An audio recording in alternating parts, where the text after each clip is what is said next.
Thank you, everybody. I'm absolutely delighted. It's a real pleasure to welcome Peter St John back to the AA and as the first of this autumn's lectures in a long evening lecture series that we've got this term at the school. It's a real pleasure for me to invite Peter back within the school. He was, as many of you know, quite a famous student of his time many years ago, and in the years before he had the pleasure of meeting Adam and the two of them founding in about 1990 Caruso St John, one of the young, still very young, but incredibly accomplished and practiced young offices here in the country. This lecture tonight, of course, coincides with an exhibition that launched last Friday across the hallway, which I hope everybody here has had a chance to see. A really thorough and interesting retrospective of projects from the past few years within the office that have been thought through with, I think, great care and intelligence in terms of drawing out some of the themes and ideas that connect the different projects that have been going through the office the last few years. Over the last 15 years, Adam and Peter have been focusing on questions of form, particularly built form, and the relation between form, material, and what Adam likes to call at times the physical reality of the world that we live in a very brave and I think incredibly concise agenda that sets the terms for a series of projects that have been unfolding for the last decade, I think with great speed and clarity, beginning in the mid-90s with the Walsall Art Gallery, which you all will know, that was commissioned in '95 and finished 5 years later, and which led to a series of other gallery and art-related projects that the firm has been involved with in the Gagosian here in London, more recently in addition to the Hallfield School here in London, and a range of, I think, incredibly compelling and interesting domestic projects, projects that deal with the question of house and housing in, I think, in thoroughly original and, from my view,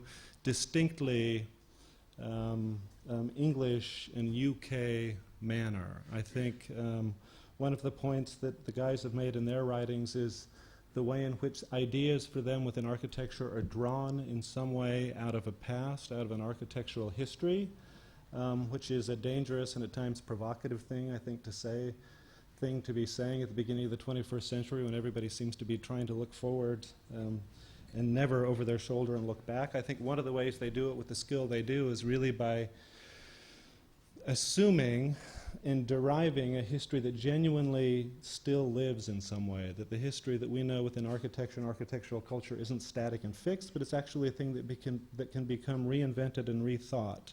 For me, the clearest sign of the way that plays through their work is really in the way in which the complexity of the 3D form is derived from a very rare quality, particularly within young architects today, which is a complexity in plan arrangements from which I think the more complex formal investigations spring. There's one project across the way that I would suggest really sets that conversation up very clearly. And that's a house project that's almost the paradigmatic statement of trying to do a house in London today, one that's wedged and carved out of a space that almost doesn't even exist. In fact, the photograph in one of their recent catalogs shows a site with nothing but a series of London facades on it. In fact, the project has been carved out behind all of those. It's incredibly original and I think wholly unique kind of project today amongst young architects anywhere in the world. Tonight's lecture is really setting up what will be a very interesting discussion tomorrow night that you all are invited to, a roundtable discussion that Peter will be at with his partner Adam Caruso, the artist Thomas DeMann and the author Paul Oliver, who will join in a conversation that will be chaired by Vicki Richardson, the editor of Blueprint magazine. And that will be a discussion, really, of some of the issues that will be coming up in the presentation that Peter is making tonight. Please join me in welcoming Peter St John.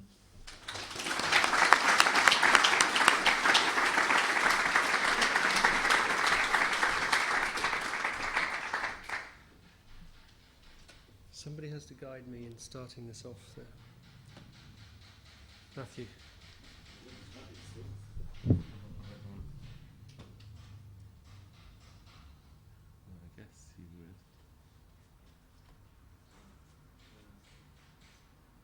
Oh. Who knows more about that? Steve. James. I'm trying to. It's thinking about something. Could you just hold on a second, please? Sorry.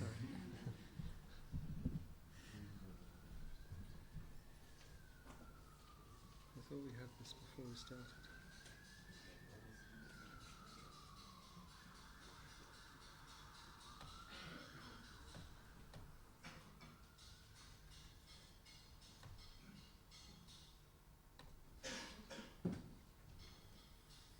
Just use the arrows. That one there. Arrow exchange. Thank you. Relief. Thank you. Thank you very much, Brett, and thank you very much to the AA for all the support and energy we've had in putting together this exhibition and these events.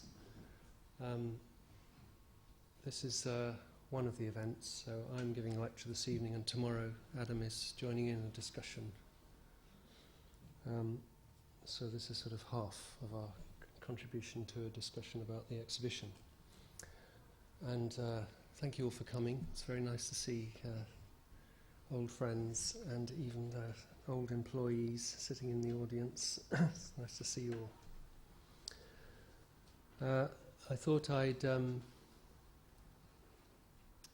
take the opportunity just to explain to you in more detail a range of projects. So I was going to talk about 4 projects this evening which figure somewhat in the exhibition, but elliptically, as you'll have noticed. But maybe start by talking a little bit about some of the images that are in the exhibition, images by other architects, at the risk of taking away some of their mystique. Talk a little bit about why we put them up on the walls of the gallery next to our work.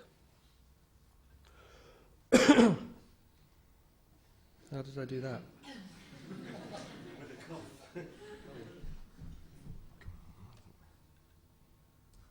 Thank you. So I mustn't cough. No cough. Okay. All the images that I'm going to show are pieces of buildings. We've always been interested in construction. That is how things feel when they're outside in the sun and the rain with dead leaves on the pavement. And we think that the material of building, its physical qualities and its cultural associations, the immutability of material can be very affecting and of equal power to formal invention and shape making, perhaps equivalent. And for us, this interest in construction is a form of resistance to the pressure to constantly invent new forms, and resistance to the current culture of demolition and disposable construction. So recently I visited this building, the Guarantee Building by Louis Sullivan in Buffalo, with the students that Adam and I are teaching with at a studio at Harvard. I think they thought that I was completely mad to drive 500 miles from Cambridge to Buffalo just to see this building. They're not very used to looking at buildings, let alone old buildings. But it was absolutely amazing. It's 10 floors high, which in its time would have been one of the first skyscrapers. And it's a steel frame with an external coat of load-bearing terracotta blocks. And it's a beautiful orangey brown colour, very light.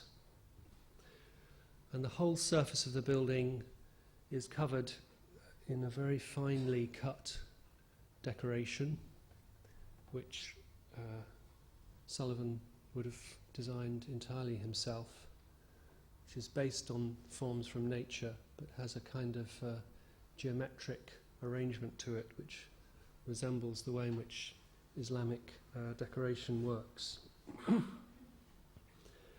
it's very decorated at the base, which we're looking at here in this beautiful photograph by John Sokowski. And it's very decorated at the top, highly decorated. But even in the middle, it's also very elaborate on the intermediate floors. A decoration that is very repetitive, almost infinite when you stand close to the building. And the decoration is very fine in its detail, but cut to a very shallow depth. And there are also smooth areas on the blocks, so that the surface of the building, the surface of the terracotta blocks, is very apparent. And the blocks obviously were of a certain size that could fit in the kiln, but the network of the joints of the blocks is disguised by their integration with the repetitive structure of the decoration, which also has the effect of making the decorated surface continuous, like a skin. And the building felt like a huge block of clay with very fine scratchings over its surface. And that surface felt so delicate because the form of the building was so brutal and obvious and utterly repetitive, which in its time would have felt terrifyingly tough.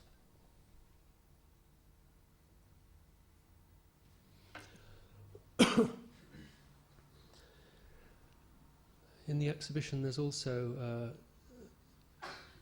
oh, Matthew, what do I have to do to go back? That one. No, that's back. That's forward. Right, but that you press that to stop the coughing from moving things along.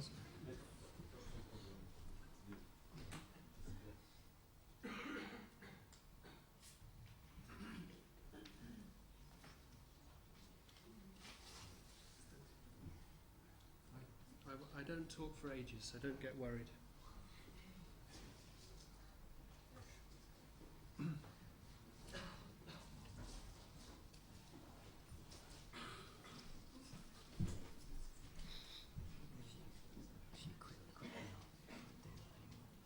I've just done it. Okay.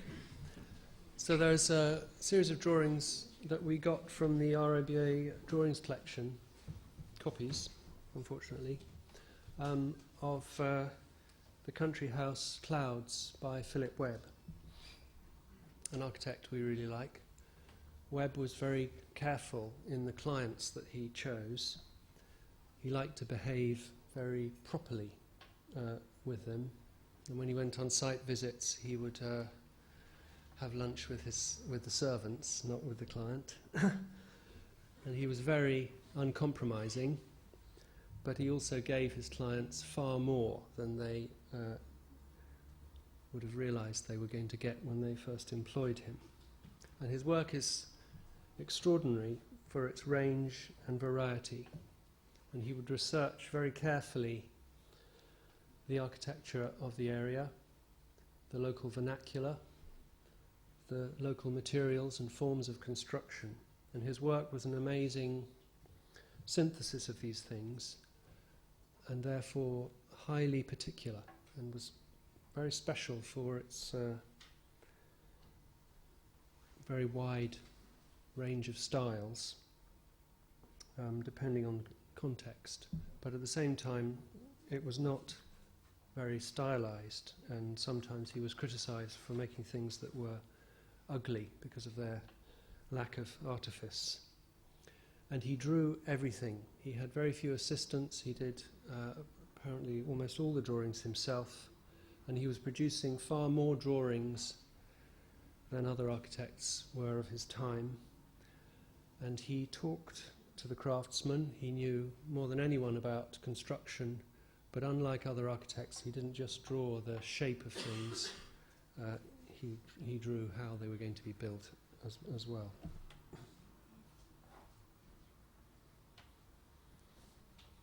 There are two images in the exhibition that we found in the ROBA Photographic Archive of Hallfield School by Denys Lasdun and his partner Philip Drake, designed in 1951. And it's one of the projects I'm going to talk about because we extended the building and that project's just been completed. And you can see this image was taken while the housing blocks adjacent to the school were still under construction.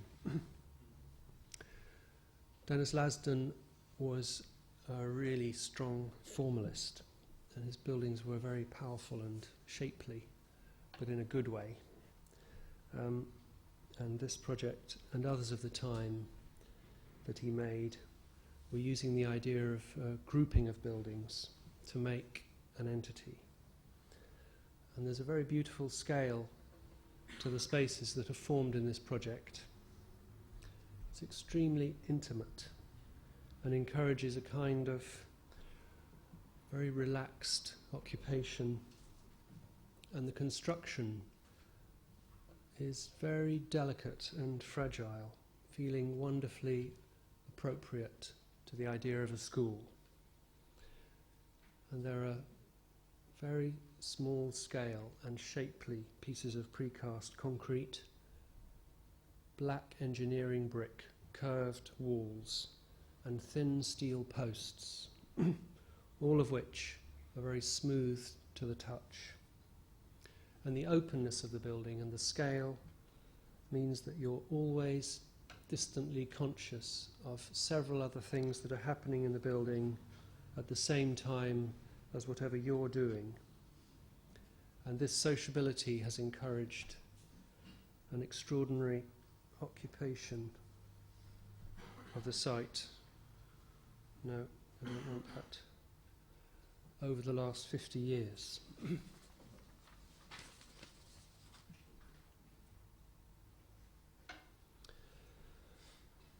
And finally, of my selection, there's a photograph by the American photographer Robert Burleigh of Rockwood Hall, which is an estate in New York designed by the landscape architect Frederick Law Olmsted. We were introduced to Olmsted's work recently by the French landscape architect Michel Devine in a collaboration we're currently making on the design of a housing project in Bordeaux, of which there's a model in the exhibition. We really like this image because it's so explicitly picturesque, something that is often figuring in our work, and so much like a painting because of its foreground and its background, because of its features and its asymmetrical composition. And we were very interested to learn from Michel about Olmsted's landscapes and how they have the appearance of nature while at the same time being actually highly artificial and composed, with tree planting that looks natural when it is far from it. Working with existing topography but radically changing it by extending it or cutting it away in order to make it more gracious and smooth. And the occasional intervention of some monumental piece of stonework, like this wall, which feels like a foundation of some ancient castle that used to be standing on the site. So for us, images like these are perhaps a way of working. They hold ambitions for projects, and they're a rather imprecise but interesting way of communicating ideas. And generally, we think it's interesting to look at old and new buildings at the same time, not just one or the other. Something that we always try to do with our students, although increasingly it feels as if students don't look at buildings very much at all.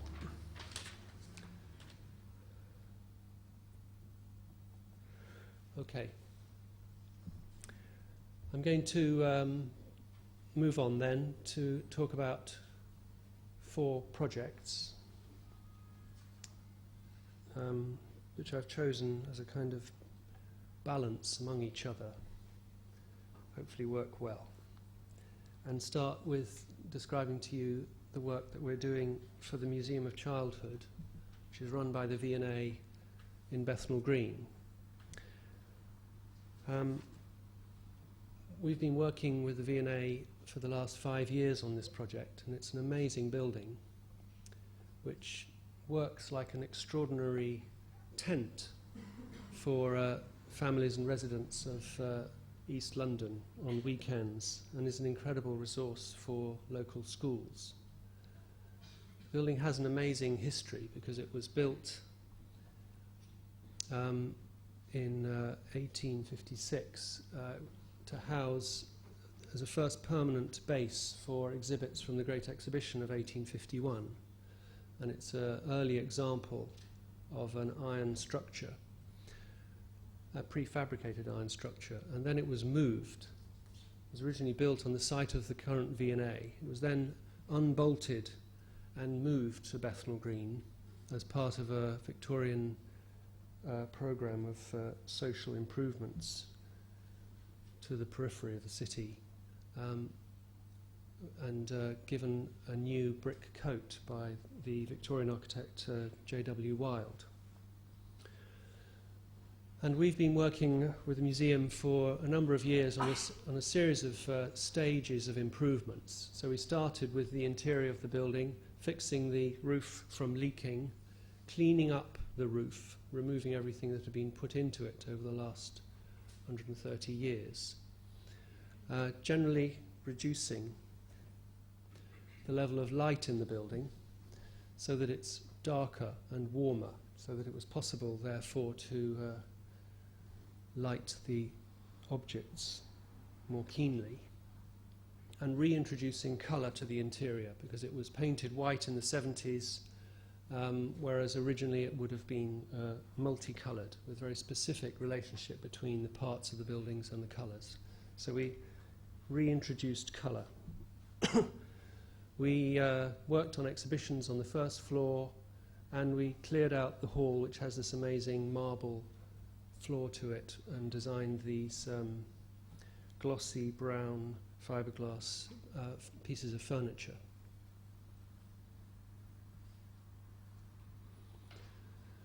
The exhibitions upstairs were done on a very limited budget, where we were trying to reintroduce some intensity and intimacy to the displays by getting all the cabinets that were in the V&A stores designed by Aston Webb and putting them as close together as possible in order to make more intimate places within this huge building to look at smaller objects.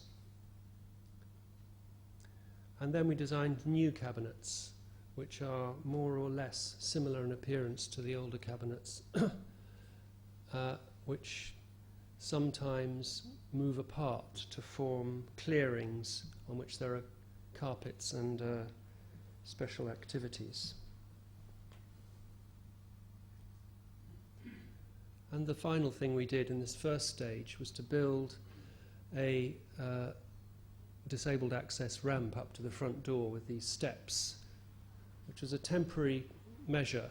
So we made it out of timber so that it feels a little bit like a stage, or perhaps an animal that is being eaten by the front of the building. And you can see the context of the museum in this rather beautiful park, a sign in the top left-hand corner, which we were unable to afford to move, so we painted it red to try and make it as invisible as possible. And this colonnade across the front of the building, which currently is the entrance foyer and toilets, which is very cramped and inadequate. And this is the drawing of the original proposition for the front of the museum, which inevitably, like many projects do, ran out of money at an early stage, and they only really built the main body of the museum and a piece of this. But originally Wilde wanted to have a cloistered sculpture court with fountains, and there were pavilions around the cloister with a tea room and an education space and washrooms, none of which was built with the exception of this colonnade across the front. Do I have a pointer? Colonnade across the front. Is there a pointer? That was all they could afford to build. So, oh, brilliant. So be able to tell me how it works, right? This thing is the only bit they could afford to build. So in a way, this project, which will demolish that piece and replace it with a new building, is trying to give the museum the formal front and face to the street that the architect would have wanted it to have, and have some of the strength of a front facade that it was originally intended to have. And these buildings would have been, perhaps, highly decorated in their interiors. This is the tea room. Wilde was a brother-in-law of Owen Jones, who wrote The Grammar of Ornament, and they collaborated on Wilde's best-known project, Christ Church in Streatham, which has an interior of almost Byzantine mosaics. So it's kind of interesting to think that we're trying to, in some way, make a new project that rises to the possibility of that collaboration. So this is the site of the new project, and there's going to be a new forecourt here.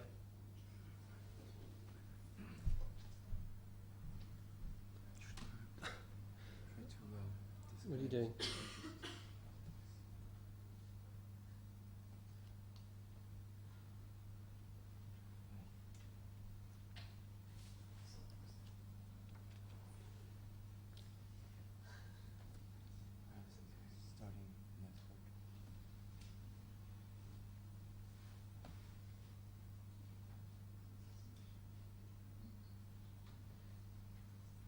Sorry about this. Sorry. Thank you, Michael. It's going to be a new forecourt here, which will rise up from the existing entrances in the gates to a new central entrance. And this is the site of the new building, which is a long pavilion placed onto the front of the existing main hall, removing the cloister that is currently there.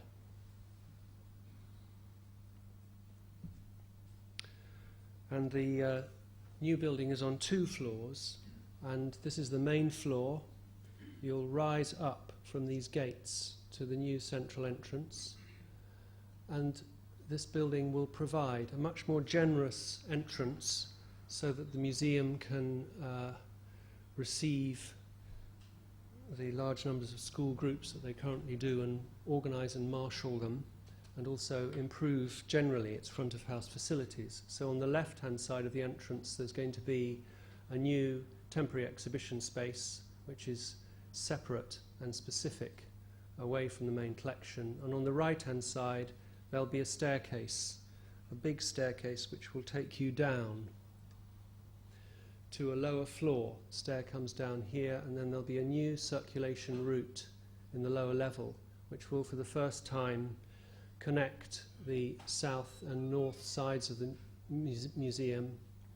There'll be toilets here, and this whole north wing will be refurbished education spaces and a large multi-purpose room like a crypt where the kids can have their sandwich lunches.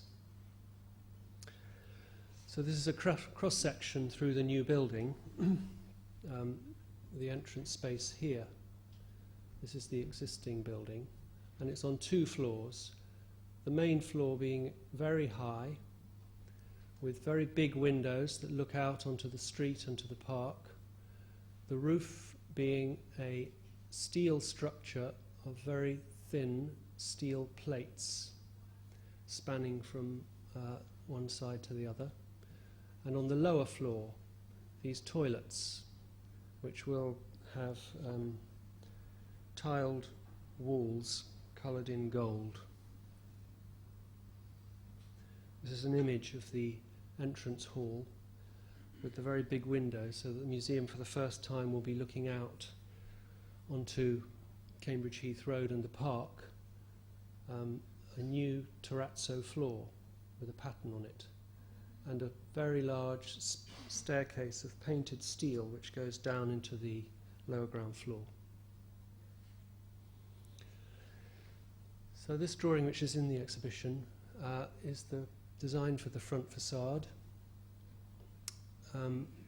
It's a colonnade trying to make a very calm, long and low elevation which has a comfortable relationship with the structure, the brick structure of the building behind, particularly with its brick pier structure on its side elevations. And it's a colonnade of red stone piers with infills of the entrance doors, windows on the ends, and the centre, the other panels being infilled with decorative stone panels. And then there are these walls which extend around areaways to either end of the building.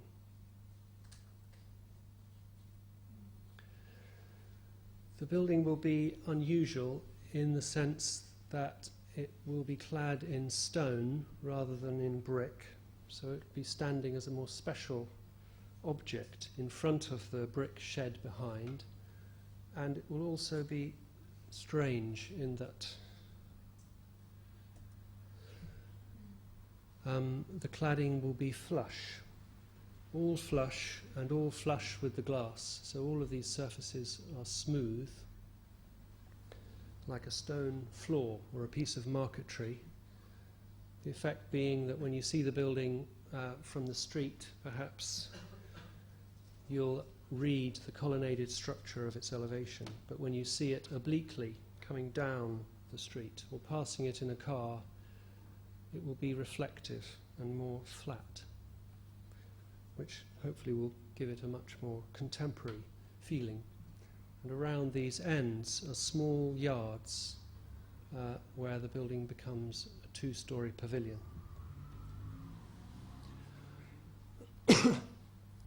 We've worked on a number of listed buildings, either in listed Victorian buildings or in the context of Victorian architecture.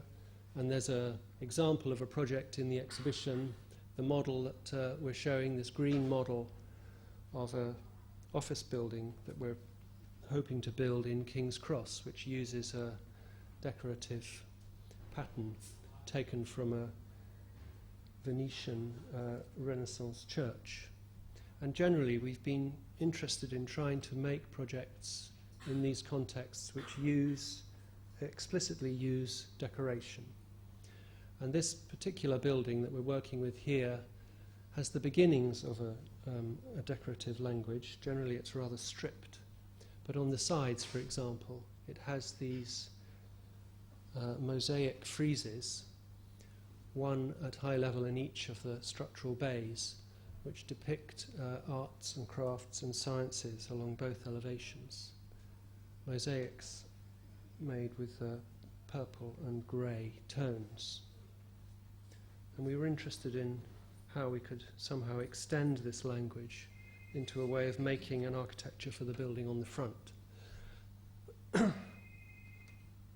We looked at examples of Victorian architecture from the period, which at the time was fashionably Gothic. This is a rather beautiful floor in the Oxford Museum by Dean and Woodward, which we particularly enjoyed because of its regularity, but then interesting way in which it uses slightly different tones of red in order to make the pattern feel both geometric and dispersed. And we were also looking at the family of buildings at South Kensington, designed under the supervision of Sir Henry Cole. And Wilde, the architect of the Museum of Childhood, was one of the team of architects working for him, working on the Albert Hall and the Henry Cole wing, which were not Gothic but classical and influenced by Renaissance architecture from Venice and Mantua, buildings that were generally made of brick and stone. And these buildings at South Kensington use a very particular red brick, terracotta, and these mosaic friezes, which are like the ones on the Museum of Childhood. And there we thought we'd found a range of materials or a range of colours that would work with the Wilde building. So this is a detailed drawing of a piece of the facade of the new pavilion with its red stone piers, which are made of Brazilian red quartzite. This is a window, and then there's infill within the piers that is made of a limestone, and then there are decorative infill panels. This is a wall around the end courts, which will be made out of ground concrete. This is a developing drawing of the end of the building where it becomes a two-storey facade around the end courts.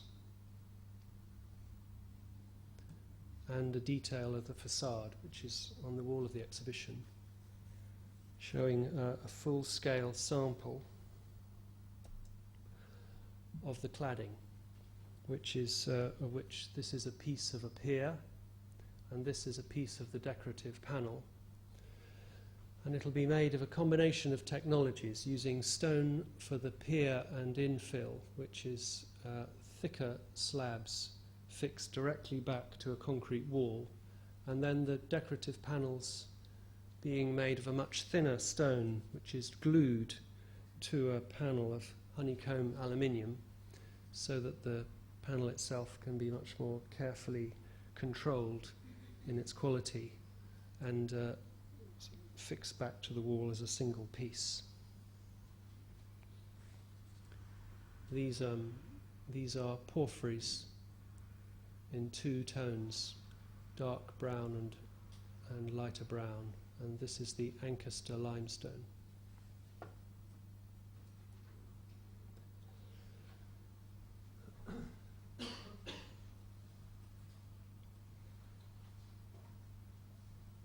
Okay, the second project is something that we've just completed, extension to Lasdun's Hallfield School in Paddington. And it's a very carefully planned estate, unusual for its completeness and extent.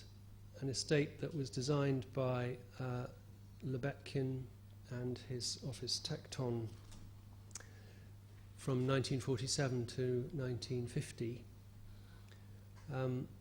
which has a similar density to other parts of London, but is extraordinary in that the flats are organised in very tall, thin slabs, and there's an awful lot of parkland between them. And then there are these single-storey and two-storey buildings at the centre of the site. This was the health centre, and to the left here, we're standing on a balcony on the top floor of one of the apartment buildings.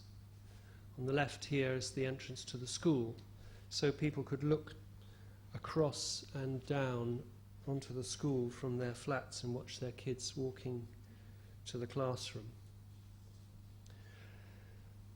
And the design of the school was very didactic in that everything had its form and place. These are the assembly halls, this is the dining hall, the kitchen. These are the classrooms for the junior school on 2 stories, and these are the classrooms for the infants, which are in paired buildings clustered around courts. And you can see that the building was planned around existing trees which remained from the gardens of the bombed houses which were removed in order to build the estate.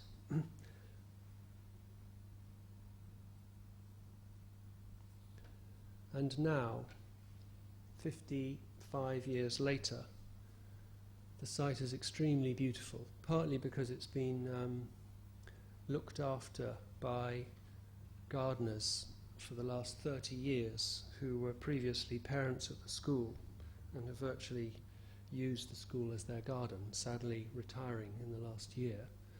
So the existing trees are largely gone and been replaced by an even more dense and beautiful collection of trees and shrubs. This is the accommodation for the two heads and the teachers, so that they can stand out on the balcony and smoke and look out over the rest of the school. And these are the classrooms for the infants, these single-storey buildings here, with the junior classrooms beyond, these buildings having very deep and deeply cantilevered roofs held up at the extent of the cantilever by these very thin poles halfway across the cantilever, so that they make these external covered spaces outside each classroom and have an amazing effect of the interior feeling very well connected to the outside. And it's an extraordinarily loved building, made it an extremely difficult project in that it's a grade 2 star listed building, which is very unusual for a piece of modern architecture. And everyone had their suggestions about how to design this project. So this was our solution. We weren't the first people to try, as I'm sure you know. This is the existing school with its entrance here. And these are our two new buildings. Our solution was to make two buildings, because one felt brutal, but in a way to make buildings that were as compact as possible and as similar in scale to the buildings that are existing there. But the school is two schools. It's a junior school and an infant school, and the brief was for 6 new classrooms for the junior school, which is on this part of the site, and 4 new classrooms for the infants, which is on this part of the site. So the idea of the two buildings is that this new building of infants' classrooms is close to its territory, this close to its territory, and that the buildings are as close as possible, as close as we were allowed to put them, to the existing Lasdun buildings, in order to try and make very specific and intimate spaces between the new and the old that were in some way adding to the existing set of spaces between buildings. And the real advantage of making compact buildings close to the existing was that it allowed the school to still have its playgrounds, which it badly needed, and was the reason why they didn't like earlier propositions for the site.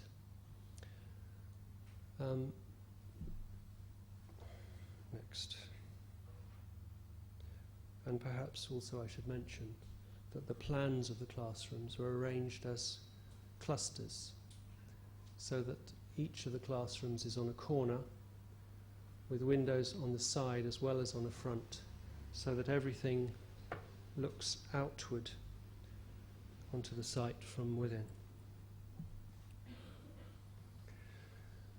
So this is a model from above showing the two new buildings here and here. The junior classroom building is 2 stories with its entrance here. So you arrive at it either from this entrance or from the stair in the junior block here. and the infants is a single story with a link back to the circulation in the infant school. The placing of the buildings is very specific. We're trying to form these spaces in some way to close off spaces that were previously open, in some way also perhaps to make the building just slightly more urban and less surrounded by green, because these buildings extend the school to beside a street here and a corner of a street here. Perhaps somehow to resolve the edges of the building against the edges of the site, an idea which perhaps came from the Smithsons' work at Bath University, where they were making small buildings around the edges of the campus. And then there are the trees, which are as strong as the forms of the buildings and have made the photography of the project extremely difficult. The forms of the buildings, the volumes of the trees almost becoming equivalent and making the spaces around the project even more rich and enclosed. We were trying to make an architecture that was similar to the Lasdun buildings, but not copying it. So the buildings are white, and they have cantilevered roofs,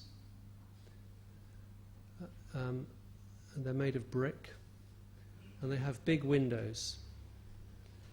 The idea of the two buildings is that they're obviously part of a family. They have identical forms of construction,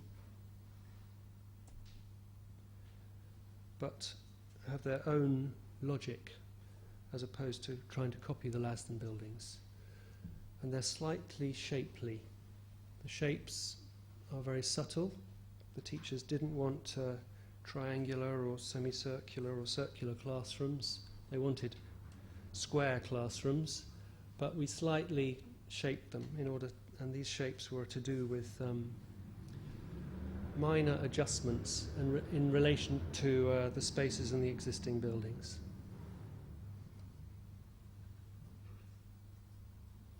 So this is a plan of the ground floor of the junior school. 3 classrooms, here, here and here. This is the entrance under the canopy to a hall, a stair and services, and a second entrance to the classroom, out to the playground.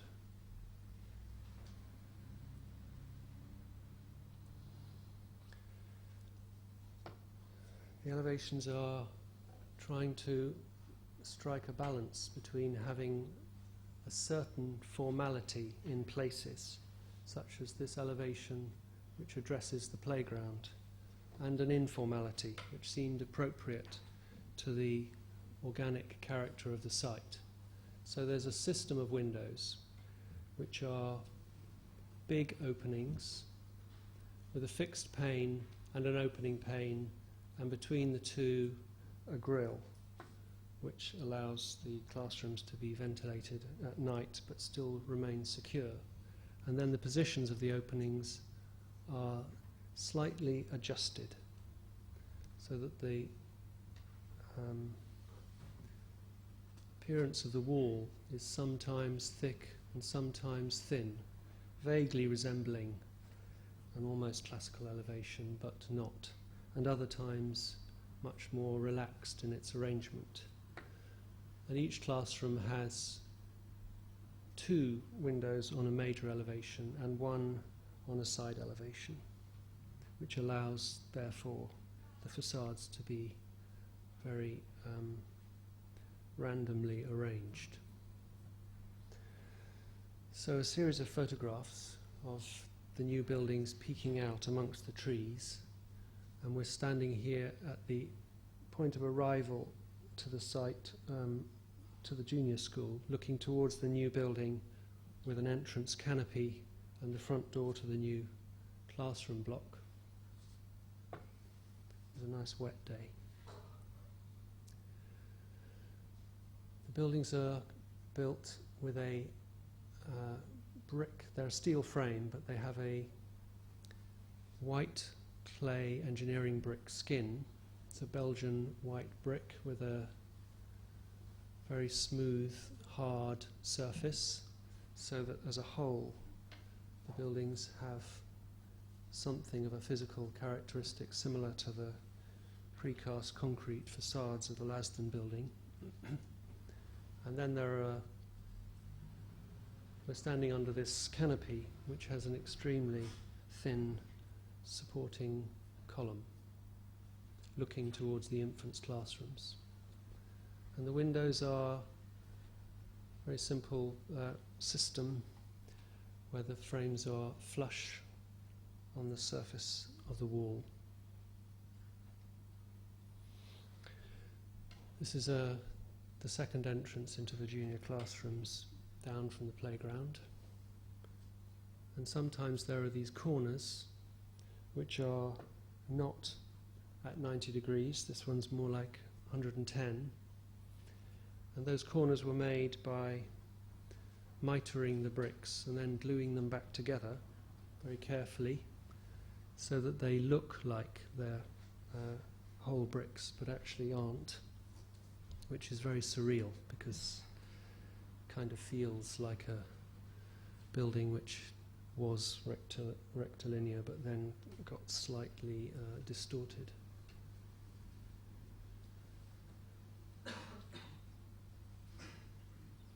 The buildings are very white outside, but inside they're much richer and more multicoloured.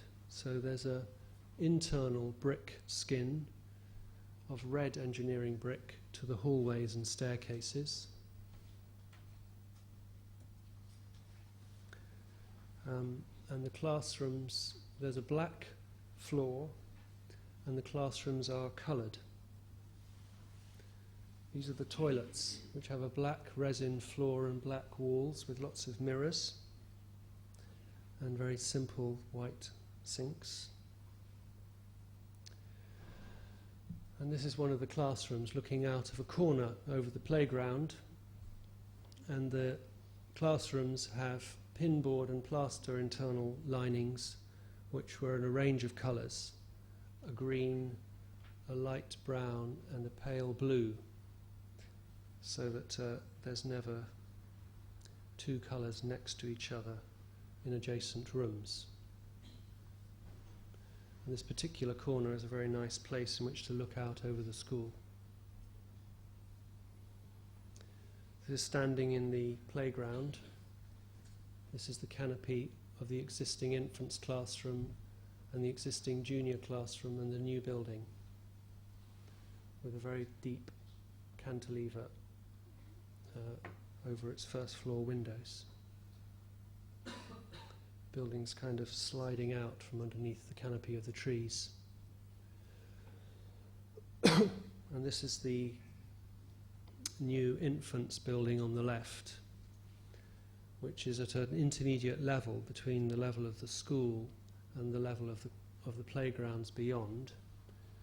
And this is the link that the teachers required in order to be able to walk to the classrooms without getting wet, which is just slightly angled more steeply than the ground, and the column spacing just slightly stretched in order to give it this effect of being a bit like a piece of elastic between the two buildings, or a rope perhaps, holding the new building back from floating away. And the new infants' classrooms have these external play spaces, which are covered by the canopies, which is just slightly sunken below the surrounding level of the landscape, which I thought was a good idea.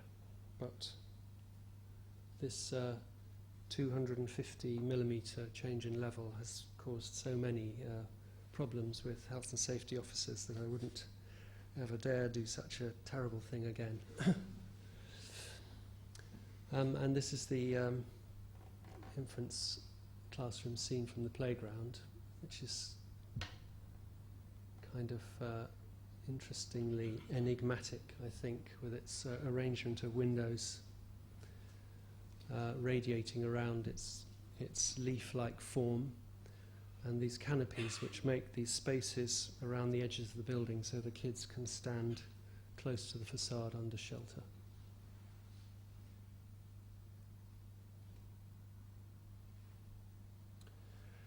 Okay.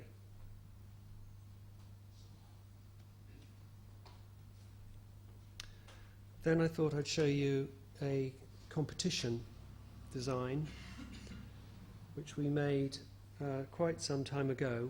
We do competitions regularly.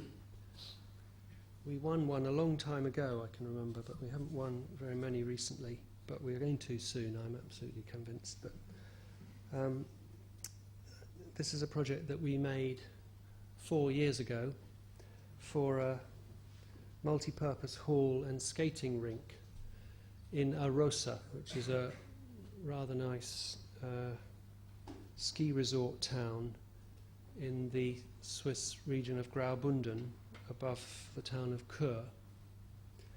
And the site, excuse the slightly blurred postcard, but the site was here at what seemed like a very important and strategic focus to the town, to us, a point at which the road comes up from the valley bottom and turns along the edge of the lake, a point that's beside this lake, and a point that felt as if it was looked down on by these major ski lifts, and at a point of focus to the whole shape of the head of the valley around which are the pistes.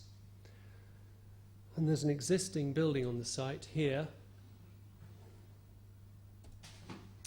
which is an existing rink building built in the 70s, which won awards for its structural design, but has since suffered subsidence, and one had the choice either of expensively repairing it or replacing it, and we chose to replace it because we thought that we should make a building here that was a point of energy, a kind of source of energy for this amazingly bright alpine sky and the reflected light from the snow.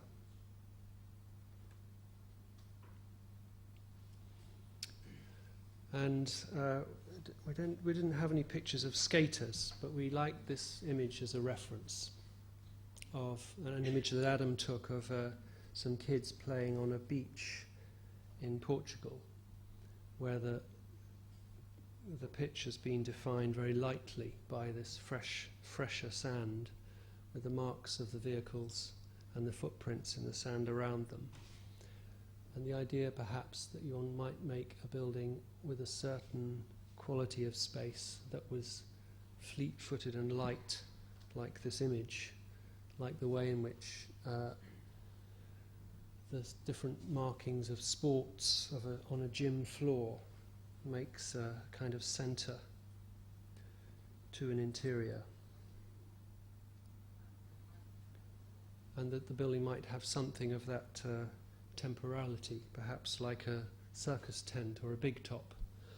And this is a study model of the shape of the building, which fundamentally wanted to be long and low, which is not what we wanted. So we tried to kind of build it up into a volume that was more pyramidal and volumetric. So we gathered around its edges the lower accommodation of the entrance foyer and changing rooms, and we put on the top of the building a big roof light in order to make the building more stepped. And we faceted it and made it into a vaguely spiraling form in order to make it something that was specifically about looking down onto from the piste and the ski lift and more centred.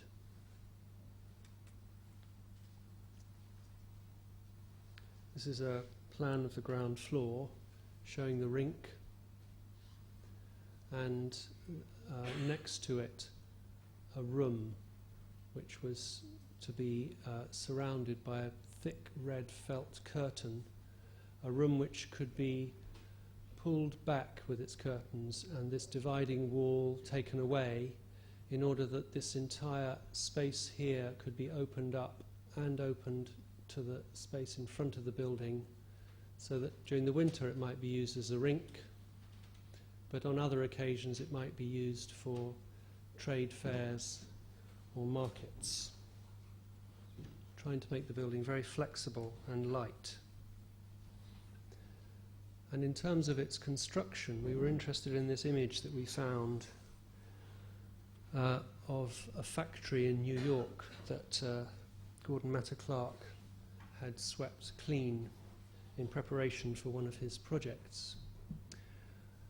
And the way in which in this space there seems to be light coming from way above the structure, the light being caught on the cross members of the beams in order to make this almost mist-like upper space to the interior. So we made the section of our skating rink using that idea. This is a cross-section with the stand for the home team supporters and the smaller stand for the visiting team. This is the foyer on the street under the stand and the changing rooms, the roof lights on the roof, and this very deep truss, which is deeper than it needs to be for the span of the building. The idea of the depth being that it was forming this upper space to the interior of the hall. And then a kind of speculative model about what we wanted the interior of the building to look like.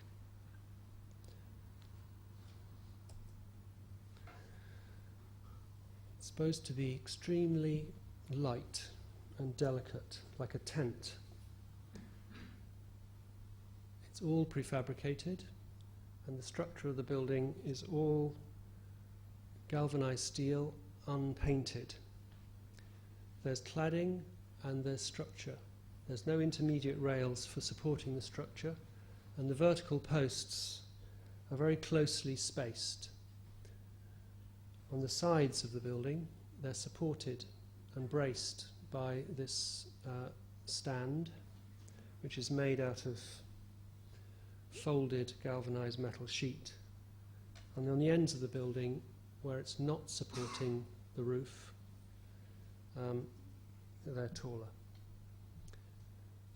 There's a very deep truss, the light's coming in through the roof, and the whole thing is clad in a coat of polythene.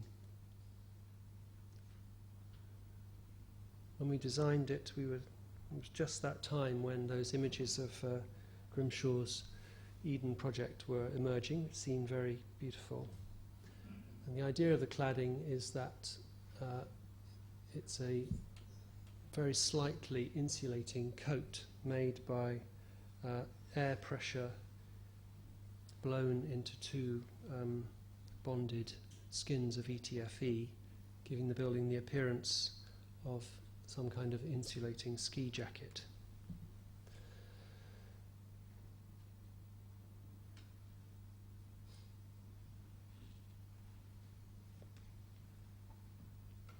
So this is a detail of the facade. Sorry.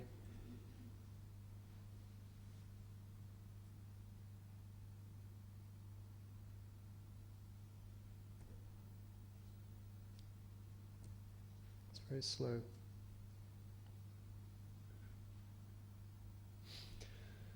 Showing the construction of the edge of the building. This is the stand and the foyer, with the column braced by the stand and the deep truss. And you can just see here slightly bulging section through the insulating coat.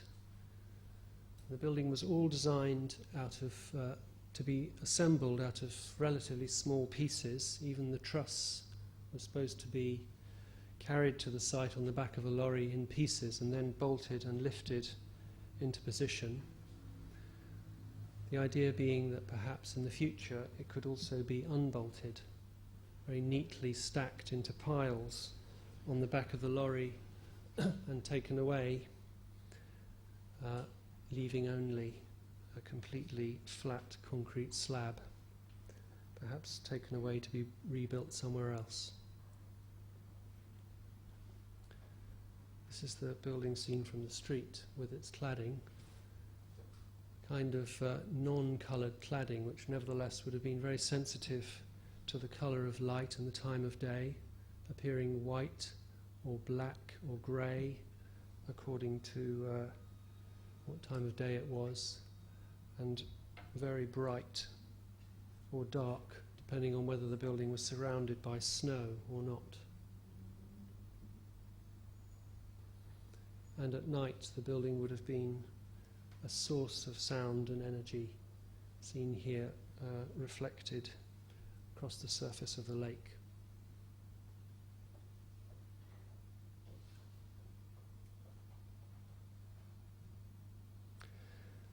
Okay.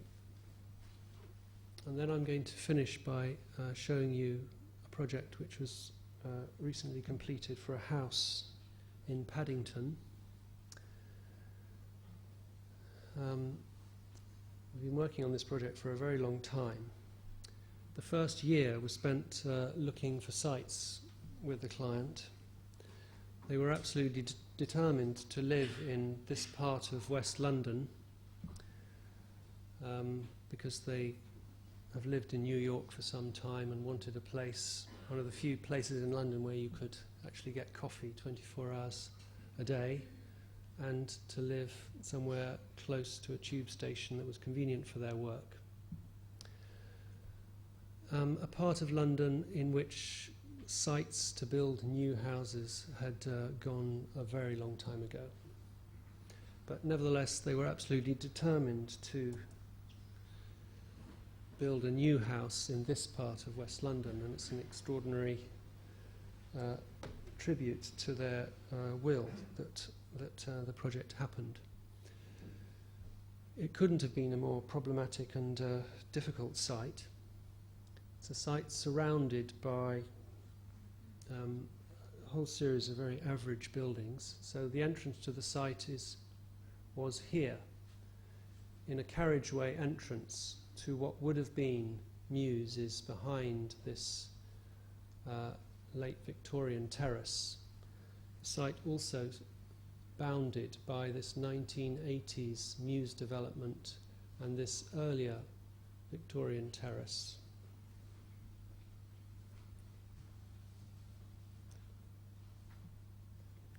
And seen from another view, glimpsed from an adjacent street, but a street that could not be the entrance because there's a strip of land not owned by the client.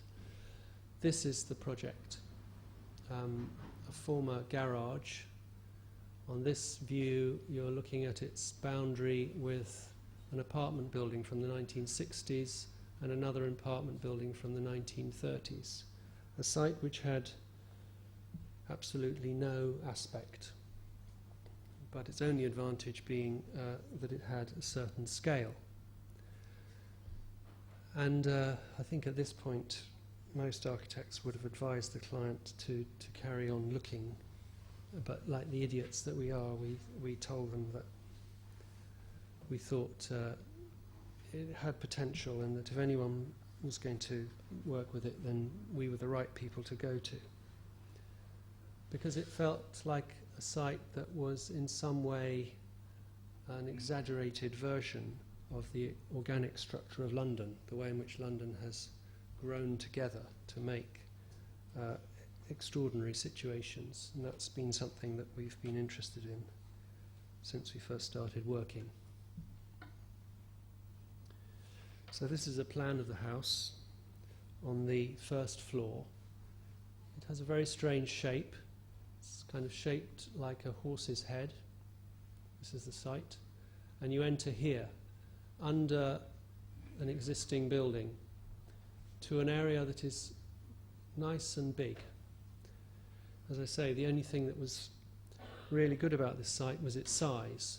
So we put the building in the middle of the site, And you can see this living space here is large because it's as big as the floor plan of any of these adjacent houses.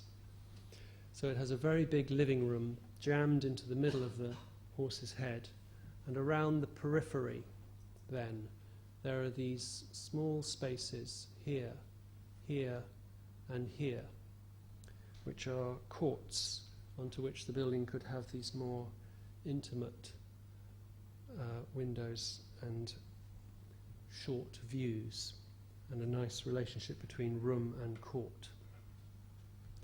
So you enter here, you go up a shallow ramp.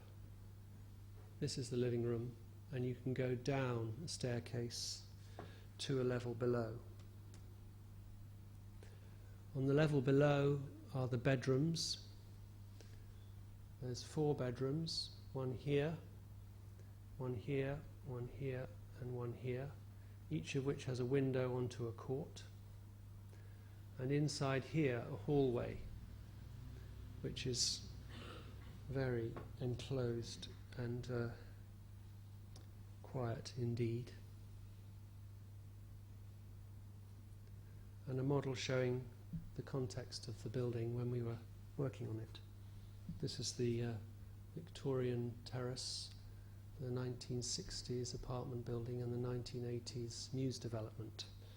The building appearing to be really wrestling for space in the site. It looks as if it's been pressed into the site between these blocks, and something of a feeling of a kind of pressure, either of being pressed in or pushing out, which is giving us these distortions to the roof. So the living room has this generous floor space and this height. And the living room is on the upper floor because we can get roof lights into the floor space from above in order to make a deep floor plan work. There's a roof light here, here, and one missing on the model here. And you can see the way in which the building appears almost to have had a more perfect vaulted geometry, but it's been pressed in and distorted by these buildings that are standing around it. The building is using its maximum volume. It couldn't go any higher because there are windows. It just got worse and worse as we understood more and more what was involved. But there are windows in the back of this building which set the level at which we were able to go up to. The construction of the building is a diaphragm brick wall. It's one of the only realistic forms of construction on the site because of the very restricted access and the way in which the builders had to often work overhand, standing only on the property.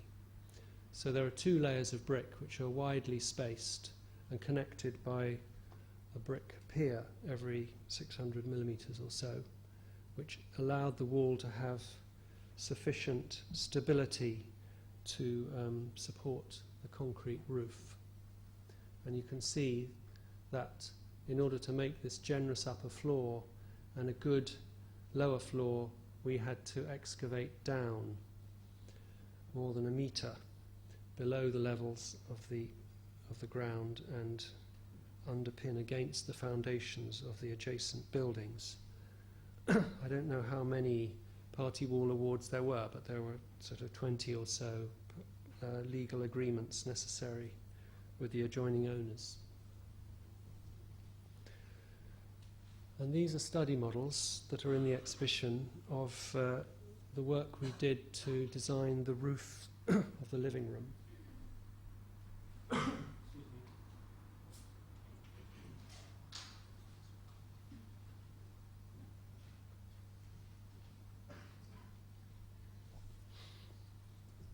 It's kind of a strange process in that the idea of this roof came from the extraordinarily restricted nature of the site. What we were doing was to try through a very large number of models to understand completely all the circumstances that were affecting the way in which we could make a space here, so that eventually those restrictions became so fully absorbed in the way in which we were working that something else that was not about the restrictions of the site emerged, something that became more positive and defiant. So there are versions where the roof is just a box with facets that were required in order to miss surrounding windows, and the volume then became higher. And then there are versions where the volume is high like a vault, but there's a roof light in the centre which felt too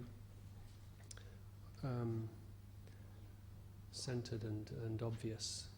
And then there are versions where the roof lights are placed around the perimeter of the vault, starting with 2 and then arriving at 3, which had a much better effect of keeping the shape of the vault, keeping its crown, and introducing light in an abstract way, but still feeling very specific to the shape around the periphery.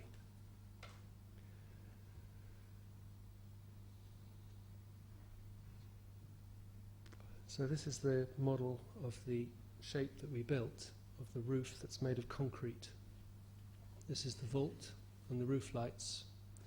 And then there's a piece of the roof that is pressed down and flat in order to try and make, within this large interior, a specific space for the dining table.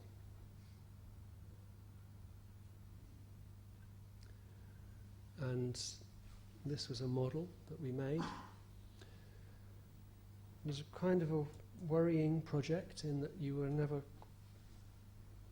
completely sure what it was going to be like, and doubly concerned that the client understood what they were getting before it was too late. So we made very careful models that were trying to look at the interior and how it would be furnished, but particularly the quality of light in the interior, trying to make sure that there was enough light for the space to feel good, but at the same time not too much, only just enough so that there wasn't an effect of areas that were well lit and areas that were dark. That kind of difference felt very important to give the space a more specific character. This is a cross-section showing the way up from the street, the way into the living room and the roof.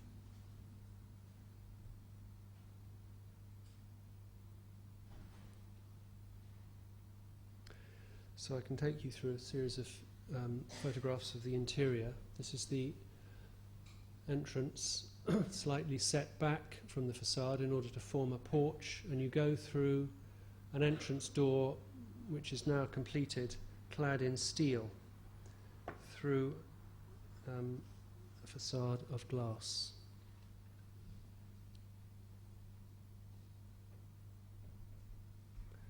And you go up a ramp which is gently sloping to a point at which you can either turn right into the living room or descend a staircase.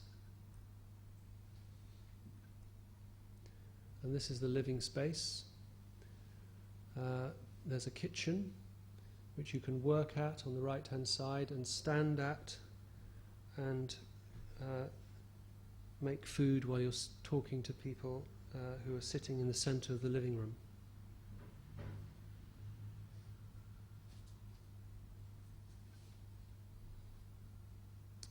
The floor of the living room is brick and the walls are brick and the roof is concrete.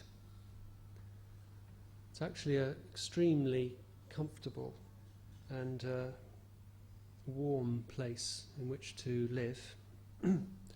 Very good for music and very pleasant.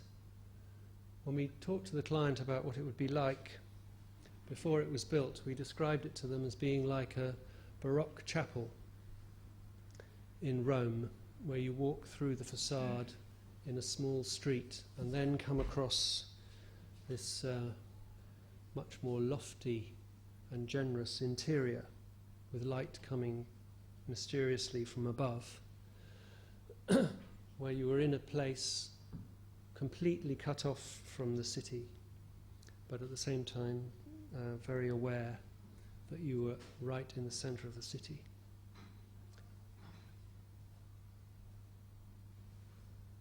This is a photograph of the stair on the left and two roof lights, and where the roof lights penetrate the concrete slab, the concrete is polished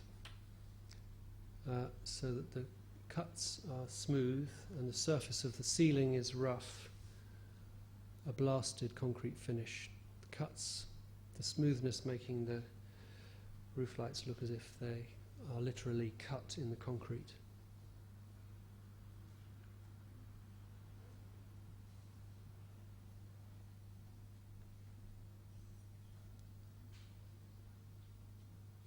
I think I'll move on.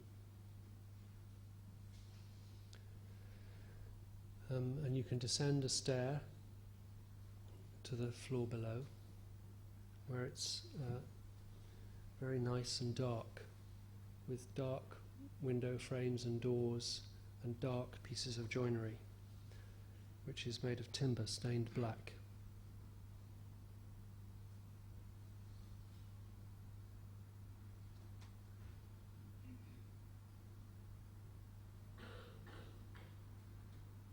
The stair is made of ground concrete, and this is the entrance door into the main bedroom. Sorry.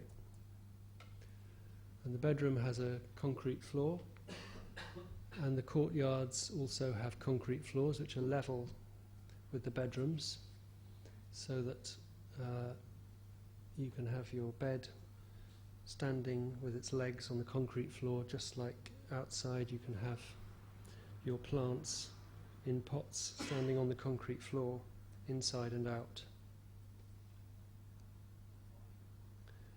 And this is the bathroom with its brick edging to the bath, which is very quiet. The only thing you can hear in here is the sound of the ventilation fan. There are two kinds of brick in the building. So the outside is a dark brick, required by the planning department to match the existing Georgian architecture, Victorian architecture, and the inside brick is a much lighter yellow brick, which is a brick we found normally used for refurbishing Edwardian underground stations.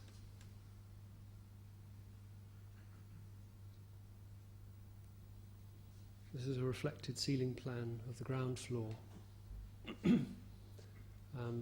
which is a concrete slab, and you can see the idea of the lighting, which is conduits emerging from the wall or from above a cupboard.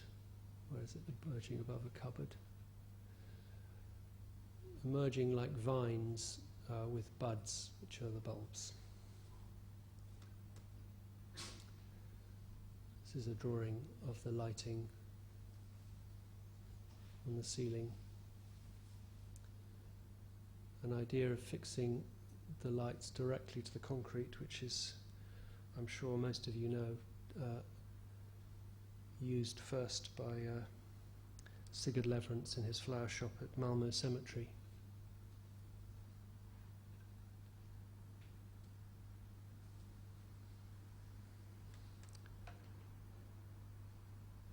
That's it. Thank you.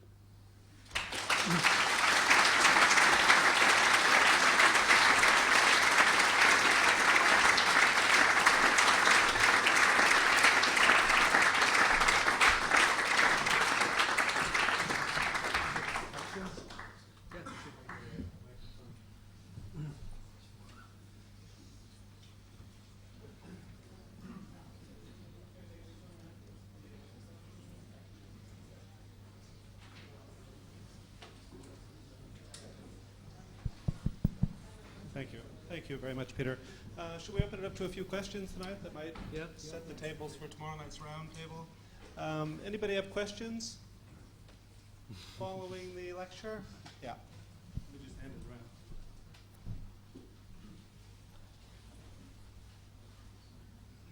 around. Hello. I've just started my part 3, so I'm starting to think about the business of architecture. I wonder if you could speak a bit more how you see your practice operating as a business. And Operating as a business. yes. Well, Jonathan, what are you specifically interested in? Well, I wanted to say actually that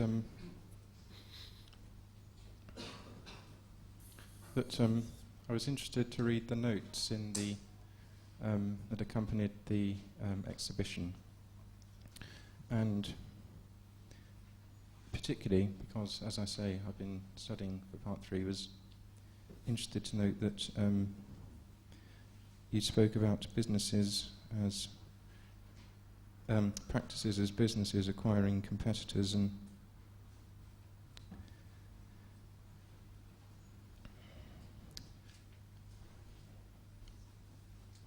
I just wanted to say that I find that quite a depressing attitude to have for the business of architecture.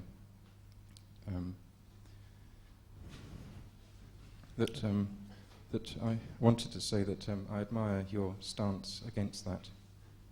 That's what I wanted to say, because I don't think that's what I don't think that what these other people think architecture should be. The idea of mega practices and so on is actually what's important in architecture. I just wanted to say that I admire how you go about architecture.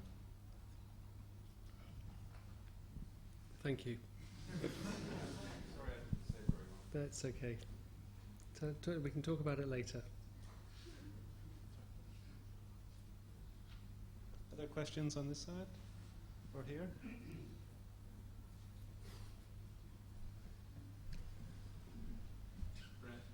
Who wants to ask a question?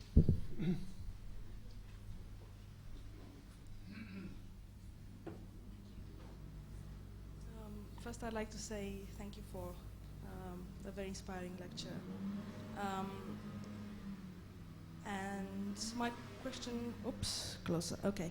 My question refers to the first images, which were like a manifesto, like a setting for where you see your practice at the moment. And also the exhibition in the other room points to the same. It's an interesting detail and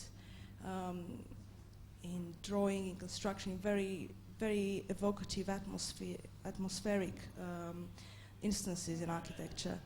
And it's somewhat striking that the city, the urban landscape, seems to miss from this gallery. And indeed, in the Museum of Childhood, I get a sense of almost a lack of interest in the immediate context.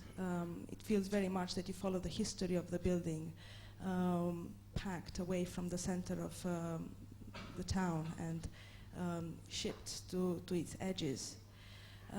The pavilion that you're proposing is incredibly evocative of something very formal, grand, that would have impressed us and left its imprint in our memory.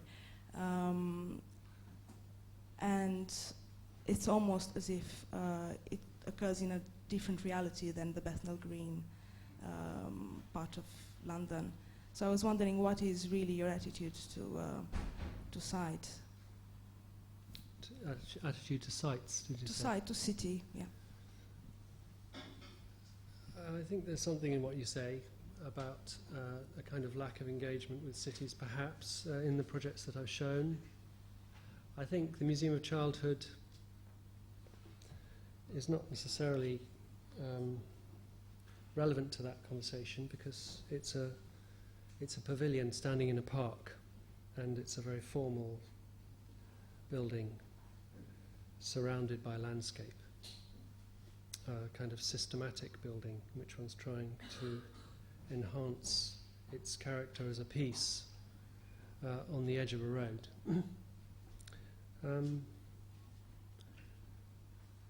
We're interested in cities, but we're not interested particularly in kind of controlling cities by overtly grand plans, I suppose, and we're interested in the way in which cities emerge by piece, and we're interested in the effect that building can have on cities in terms of kind of individual identities and mixes.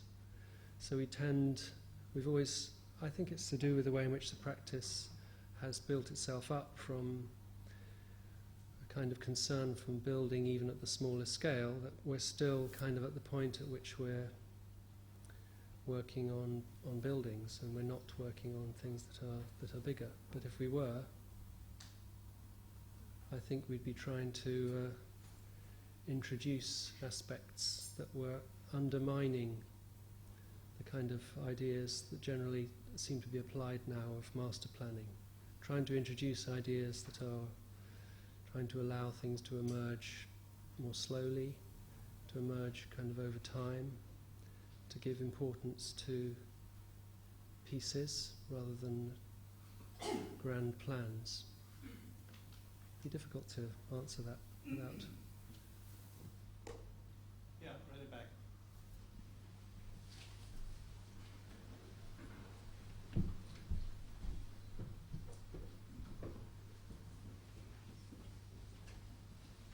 Hello.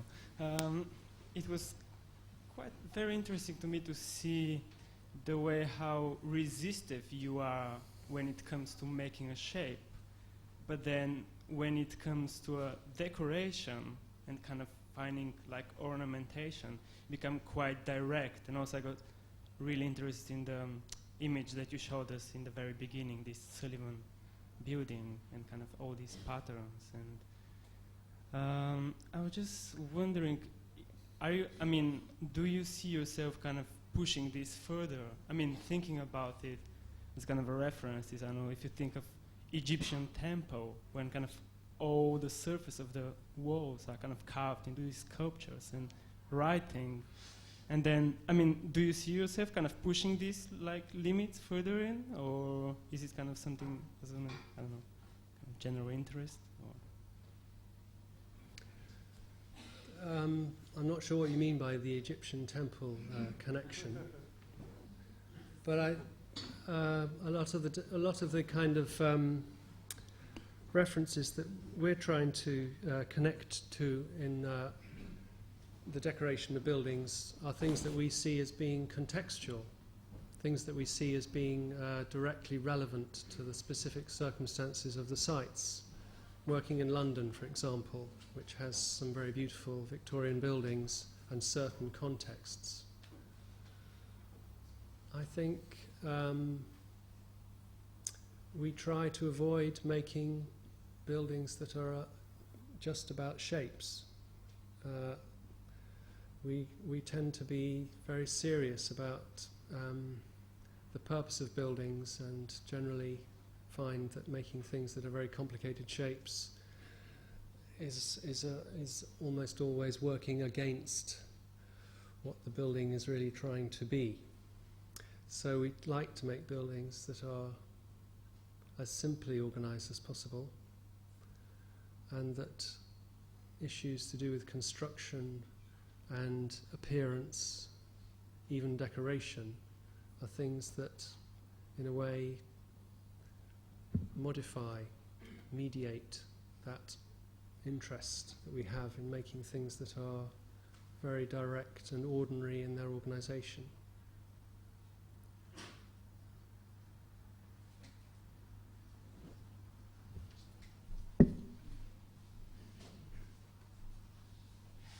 I just wanted to go back to the the first question in a way, which is specifically to do with the work that's on show in the exhibition and about the pace of the work. And I think to partly answer the question, if I may, because I work in Caruso St John, there is a certain luxury of time and about the making of the models, and especially about the decoration, which I think is a very different kind of decoration to the kind of mega graphics of Herzog de Meuron.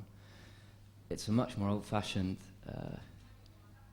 very slow-paced kind of thing. It's something which you could see in the Philip Webb drawings, the amount of information and the amount of dedication to the actual object, I suppose. So that's not always something that is goes together with, with a market economy, and so I guess that's where you could say, the link is between business and production of this kind of work.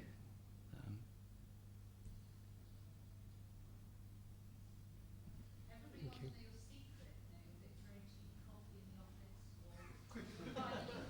Secret to very nice, dedicated employees.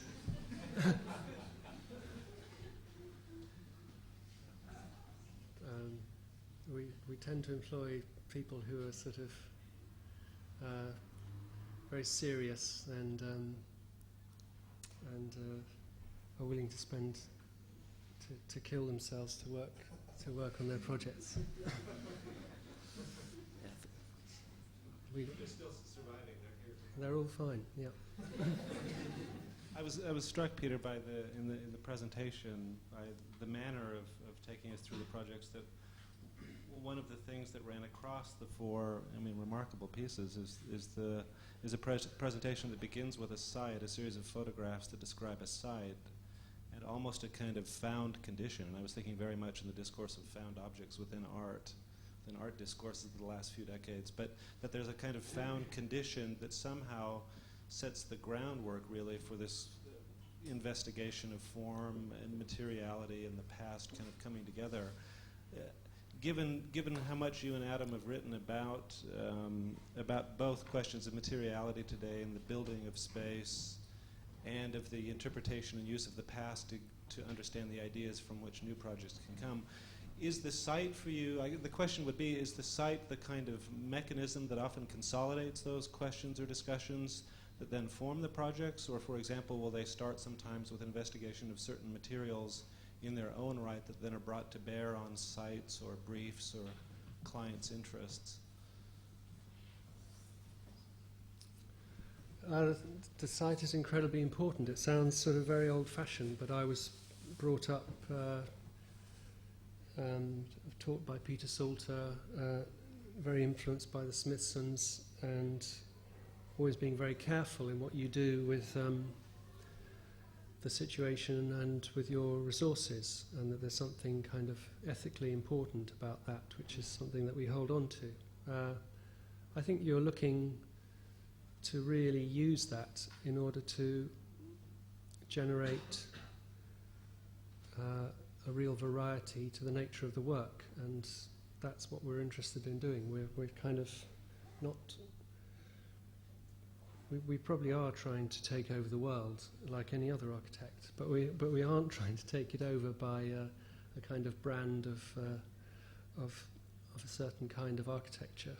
We're trying to make buildings that are always different and specific to their circumstances, and we're interested more and more, which is why I'm trying to show projects that are obviously different in working in very different kinds of circumstances with very different themes to the work.